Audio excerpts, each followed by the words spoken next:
Hello friends, कैसे आप सभी लोग। Welcome back to my channel. तो आज हम बात करने वाले हैं एक ज़रूरी टॉपिक पे, जो मेरे साथ भी काफ़ी बार हो चुका है, इसीलिए मैं इस चीज़ पे वीडियो बना रहा हूँ। तो जब भी हम इस वाले मल्टीमीटर से वोल्टेज टेस्ट करते हैं, रेजिस्टेंस लगाकर किसी भी वोल्टेज पे वोल्टेज रेजिस्टेंस लगाकर, पर वोल्टेज उतना ही आता है जितना कि उसमें दिखाया जाता है, रेजिस्टेंस लगाने के बावजूद भी। उसके लिए मैंने एक जुगाड़ बनाया है जो कि ये चेसर है।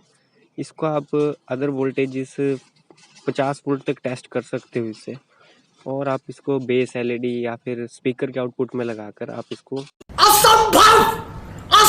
चेसर की तरह भी यूज कर सकते हो। तो वीडियो को पूरा वॉच करें, तभी आपको मजा भी आएगा। और भी सारी वीडियोस के लिए चैनल को सब्सक्राइब कर दें, क्योंकि आपको इस तरह की वीडियो और भी मिलती रहे। तो ये वीडियो को करते हैं शुरू। तो चलिए शुरू करते हैं